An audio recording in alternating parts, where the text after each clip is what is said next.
మతలంటే చట్టారసంగా కాకి వాళ్ళు అన్నదా ఆ మతలు తీసేది ఎక్కడ చేయండి అందుకే బ్లీచింగ్ బాగా అయితే 4 ఉతుకులకి మినిస్టర్ చక్క ఊరికి అక్కడ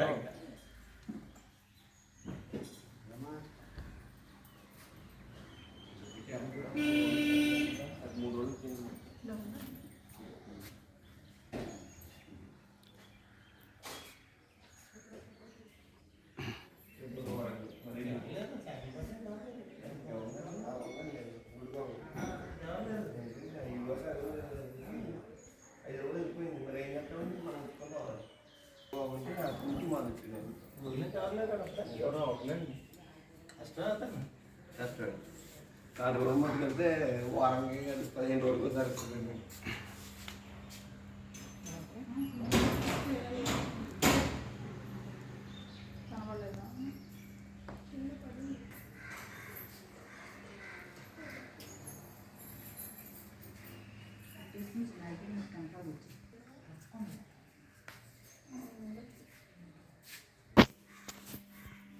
వీడియో రెడీ అయితే మాకు కూడా షూర్ షూర్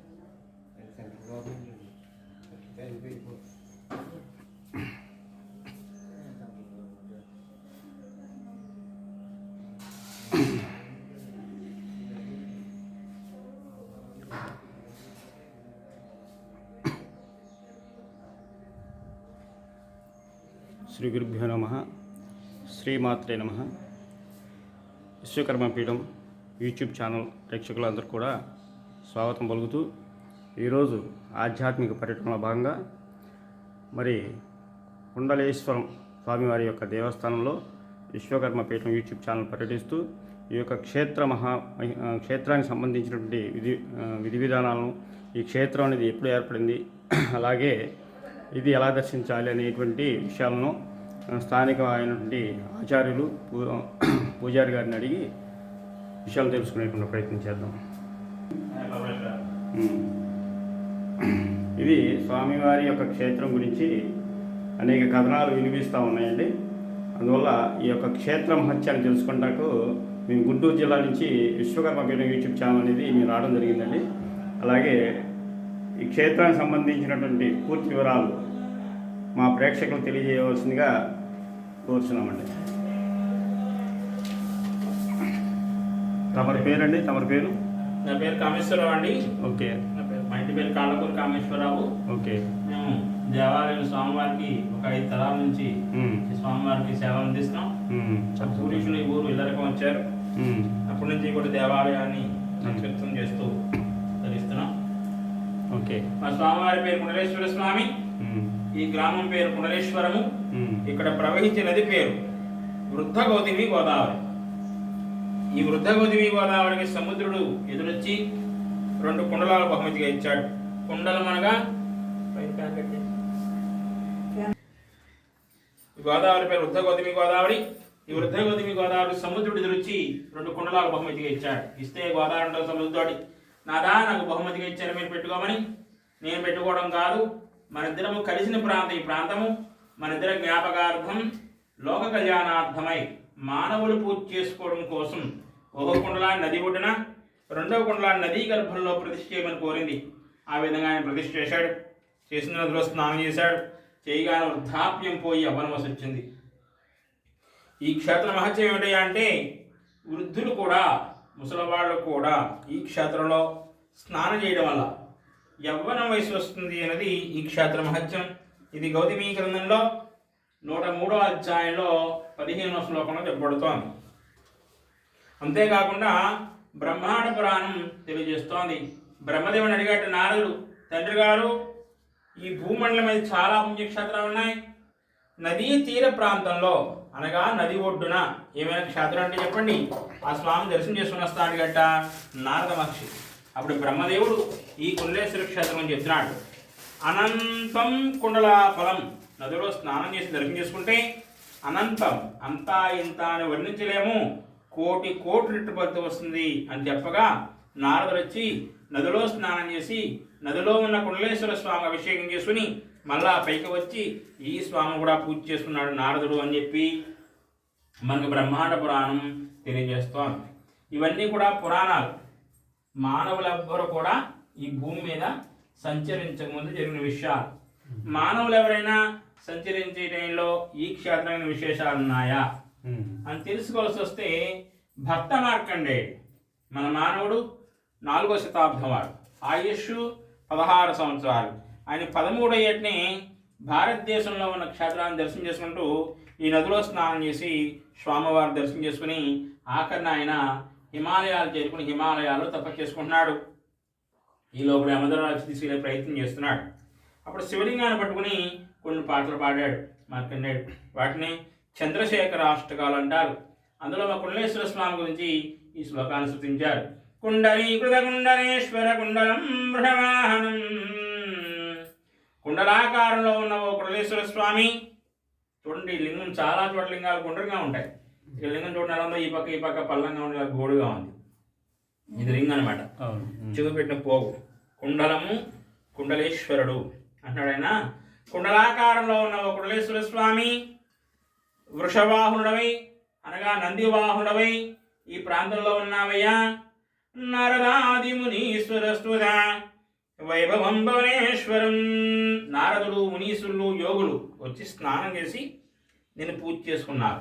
భువనేశ్వరం పుణ్యమైన క్షేత్రం ఇది.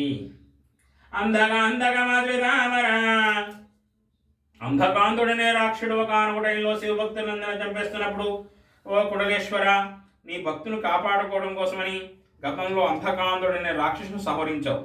అలాంటప్పుడు నేను నీ భక్తుని కదా, నన్ను యమధర్మరాజుని వాడు తీసుకుపోతున్నాడు, ఆయన నుంచి కాపాడవయ్యా అని అడుగుతున్నాడు మార్కండేయుడు. చంద్రశేఖరమాశ్రయే మమ, నన్ను కింకరిష్మది యమధర్మరాజు నుంచి కాపాడవయ్యా ఓ కుండలేశ్వర అని శ్లోకానికి అర్థం అండి.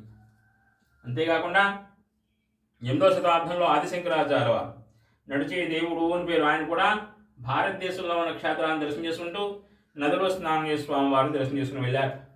అలాగే 15వ శతాబ్దం వారు శ్రీనాథ మహాకవి, ఆయన కూడా భారతదేశంలో ఉన్న క్షేత్రాలను దర్శనం చేసుకుంటూ నదిలో స్నానం చేసి ఆఖరిన ఆయన స్వామివారి దర్శనం చేసుకుని ఆఖరిని కాశీ వెళ్ళి కాశీ పురాణాన్ని తెలుగులో అనువాదం చేశారు. అంతకుముందు వ్యాస మహర్షి అనే ఆయన వేదంలో రాసిన గ్రంథాన్ని తెలుగులో అనువాదం చేసింది శ్రీనాథుడు. అందులో ఈ కుండలేశ్వర క్షేత్రం చెప్తున్నారు. విరూపాక్షుండు కుండలేశ్వరుడు కాశీలో ఉన్న విశ్వేశ్వరుడితో సమానమైన వాడు ఈ కుండలేశ్వరుడు. కాశీతో సమానమైన క్షేత్రం ఇది అని చెప్తున్నారు శ్రీనాథ మహాకవి. ఈ మధ్యకాలంలో బ్రహ్మశ్రీ చాకంటి కోటేశ్వరరావు గారు ఆయన 2-3 చోట్ల ఉపన్యాసాలు చెప్తూ ఆయన కాశీ వెళ్ళినప్పుడు అడిగారు, కోటేశ్వరరావు గారు మీరు కాశీ వచ్చే ముందు కుండలేశ్వర క్షేత్రంలో స్నానం చేసి కాశీ వచ్చారని అడిగట. కాశీలో అడగ్గా లేదంటే అది ఎక్కడ నాకు తెలియదు అన్నప్పుడు అన్నట్టు కోటేశ్వరరావు గారు ఆ వేద పండితులు పెద్ద నవి మీరు ఇన్ని పురాణం చెప్తున్నారు. ముందుగా కుండలేశ్వర క్షేత్రంలో స్నానం చేస్తే కానీ కాశీ రాకూడదని విషయం మీకు తెలీదా? కాశీలో ఉన్న మేమే కుండలేశ్వర క్షేత్రంలో స్నానం చేసి స్వామివారిని దర్శనం చేసుకుంటున్నాం. ఆ ప్రాంతంలో ఉండి కూడా మీరు స్నానం చేయబోదేలాగా కాశీతో సమానమైన క్షేత్రం కదా అని చెప్పడంతో నిర్ఘాంతిపోయి కోటేశ్వర గారు నిర్ఘాంతిపోయి కాశీపురాన్ని తిరిగేసి ఆయన 2-3 చోట్ల ప్రవచనాలు చెప్తున్నారు. ఈ విధంగా కాశీ వెళ్ళే వారందరూ కూడా ముందుగా కుండలేశ్వర క్షేత్రంలో స్నానం చేసి కాశీ వెళ్ళండి అని చెప్పడంతో చాలామంది క్షేత్రానికి వస్తున్నారు. ఎందుకు స్నానం చేసి కాశీ వెళ్ళాలి? అలా వెళ్తే ఫలితం ఏమిటి? మహత్తర శక్తి కలది. కాశీ అనేది శైవ క్షేత్రాల్లో అద్భుతమైన క్షేత్రం ఉంది అంటే అది కాశీ. దాని తర్వాత ఏ క్షేత్రాన్ని కూడా ఇది సత్యం. అంత మహత్తర శక్తి గల క్షేత్రానికి వెళ్ళే ముందు కుండలేశ్వర క్షేత్రంలో స్నానం చేయమని పనివ్వండి. అలా స్నానం చేసి ఎందుకు వెళ్ళాలి? కాశీతో సమానమైన క్షేత్రం ఎందుకు పిలబడుతోంది అనే విషయాలు ఇంకా మనం లోతుగా పరిశీలిస్తే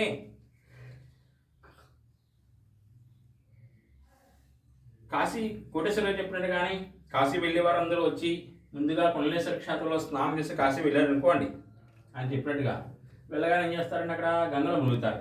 మునగగానే గంగాదేవి ఉంటుందట, ఈ భక్తుడు నాకు ఎటువంటి పాపాలు అంటించలేదు కనుక వీడు శివసాగి ముందుగాక నా సురిస్తుడా. స్నానం చేసి వెళ్తే మనకి మామూలుగా కాశీ వెళ్ళే ముందు కుండలేశ్వర క్షేత్రం వెళ్ళాలనే విషయం మనకు తెలియదు అనుకుందామండి.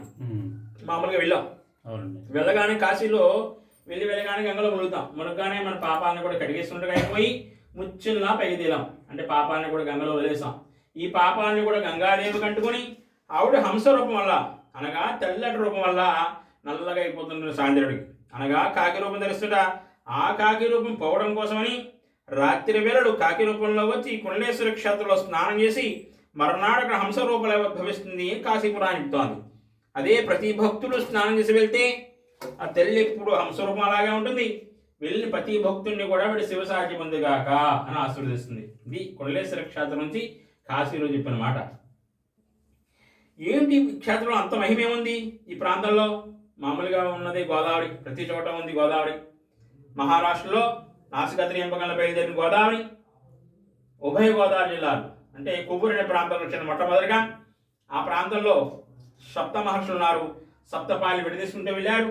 వెళ్ళిన ప్రదేశాలు ఉభయ గోదావరి జిల్లాలు అన్నారు. తూర్పుగోదావరి జిల్లా, పశ్చిమ గోదావరి జిల్లాల కింద పిలువబడుతున్నాయి.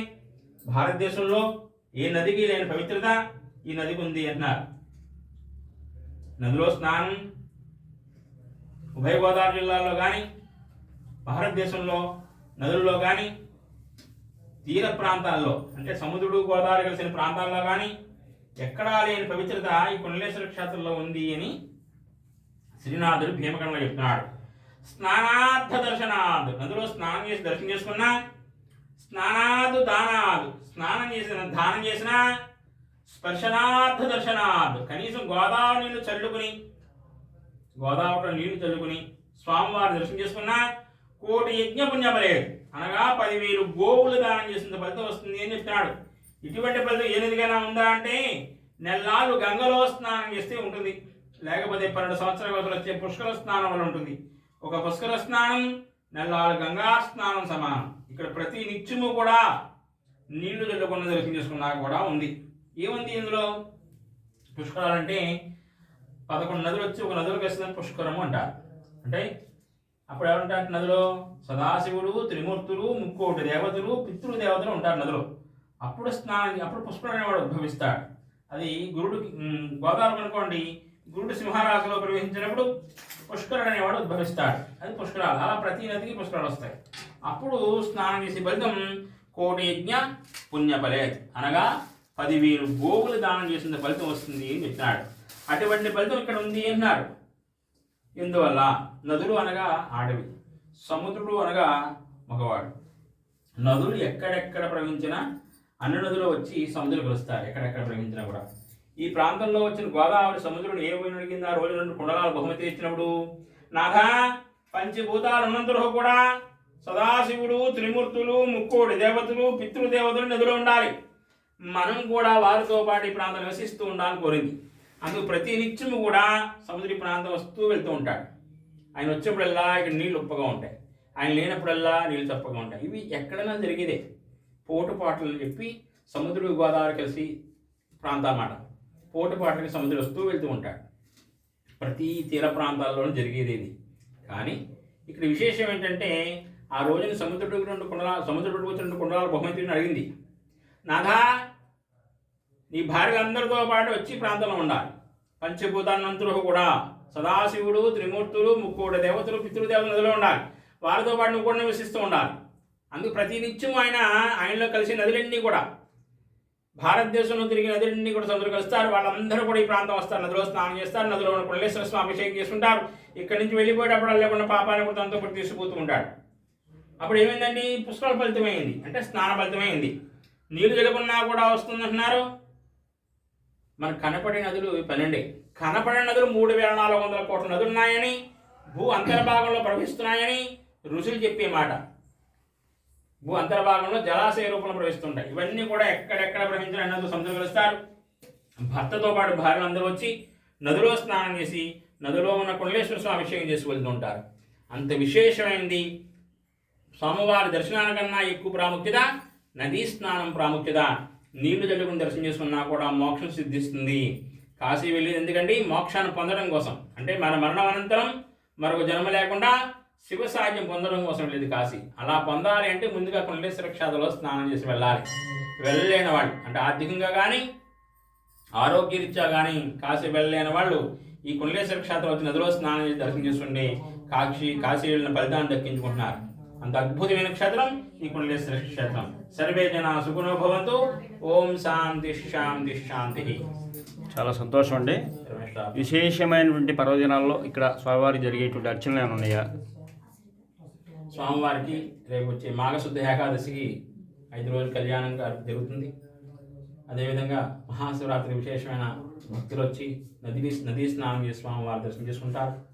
ప్రతి నెల మాస శివరాత్రి రోజుని అనగా స్వామివారి విశేష అభిషేకాలు, ఆరుద్ర నక్షత్రం విశేష అభిషేకాలు జరుగుతాయి.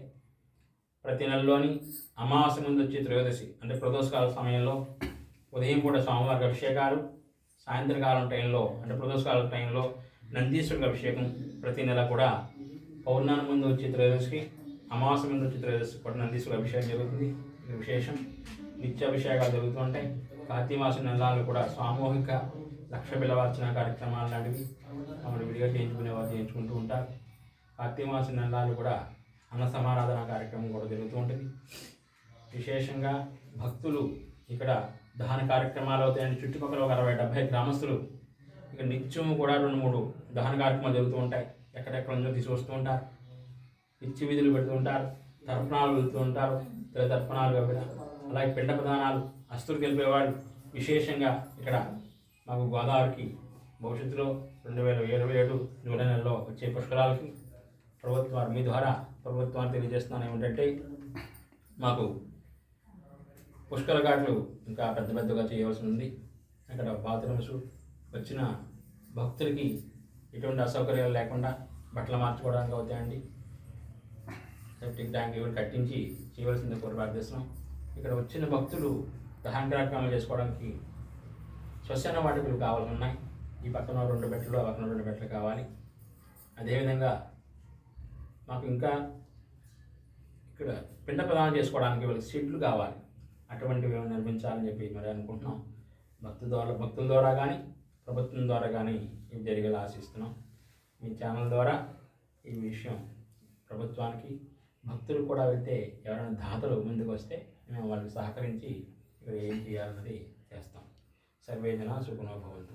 తప్పకుండా అండి. చాలా సంతోషం. మంచి విషయాలని తెలియజేశారు. అలాగే ఇక్కడ మీరు అడిగినటువంటి అంశాలని దేవాలయ అంటే ఎవరు దానికి ప్రధాన అర్చకత్వంగా కానీ లేకపోతే ధర్మకర్త గారు ఎవరున్నారో వారి పేరు ఆయన కాస్త తెలియజేస్తాను. నా పేరు నేను ప్రధాన అర్చకుని, నన్ను కాంటాక్ట్ చేయొచ్చు. ఆ దేవాలయం యువ గారు కే గంగాధరం గారు అని చెప్పి ఆయన కాంటాక్ట్ చేయొచ్చు. ఆ నెంబర్లో కూడా మీకు ఇస్తాను. ఒకసారి చెప్పండి, నెంబర్ చెప్పండి, పర్లేదు. నా నెంబర్ వచ్చి 8008298386. తప్పకుండా. చాలా సంతోషం అండి. తప్పకుండా ఈ యొక్క క్షేత్రాన్ని మన విశ్వకర్మ యూట్యూబ్ ఛానల్ వీక్షకులందరూ కూడా అంకితం చేయబడుతుంది. ఈ క్షేత్రంలో మరి అనేకమైనటువంటి చారిత్రాత్మకమైనటువంటి సంఘటనలు కూడా మనం పరిశీలన చేసుకోవచ్చు. అవకాశం దొరికినప్పుడు ఖచ్చితంగా ప్రతి ఒక్కరూ కూడా ఈ యొక్క క్షేత్రాన్ని దర్శించి స్వామివారి యొక్క ఆశీస్సులు పొంది అలాగే ఈ క్షేత్రం అభివృద్ధి చేయుటకు మనవంతుగా అందరం కూడా కృషి చేసేటువంటి దిశగా కృషి చేద్దాం. సర్వే జన సుఖినో భవంతు.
అదే మనం ఇక్కడ స్నానం చేసి కాశీ వెళ్ళామనుకోండి, మనకున్నటువంటి పాపాలు ఇక్కడే దొరికిపోయి మనం పుణ్యఫలాన్ని కాశీలో తెచ్చుకొని జీవించాలి.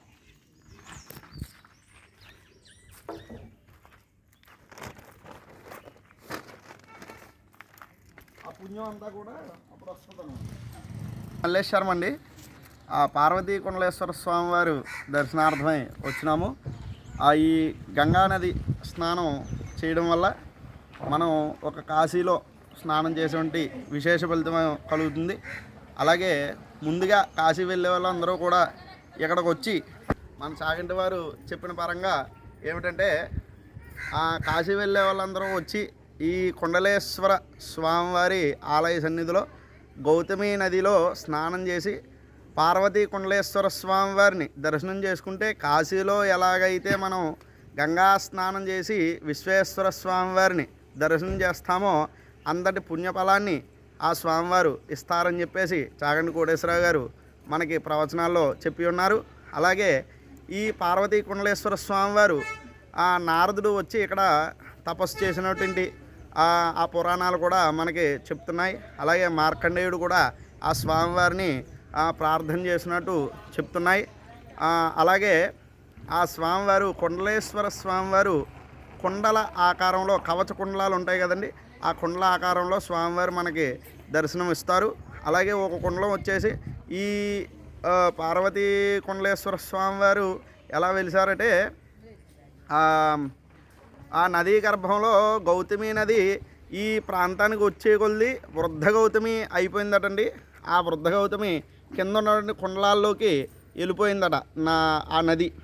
అలాగే అప్పుడు సముద్రుడు వచ్చి అమ్మవారిని ఇలాగా దర్శనార్థమై అడగగా అమ్మవారు నది వృద్ధ గౌతమి అమ్మవారు, నాకు ఏమీ అవసరం లేదు, నాకు 2 కుండలాలు ఇచ్చినారు కదా మీరు, ఒక కుండలం నదీ గర్భంలో ప్రతిష్ఠ చేసి దేవతలకి ఎలాగైతే ప్రతిష్ఠ చేశారో అలాగే మనుషుల కొరకు కుండలేశ్వర గ్రామంలో నదీ తీరాన్ని ప్రతిష్ఠ చేయమని చెప్పేసి ఆ సముద్రుడికి ప్రార్థన చేసింది. అలాగా స్వామివారు మనకి స్వయంభూ పార్వతీ కుండలేశ్వర స్వామివారు వెలిసారండి. ఇది ఇక్కడ క్షేత్ర మహత్యం. ధన్యవాదాలు అండి, మంచి విషయాలు తెలియజేశారు.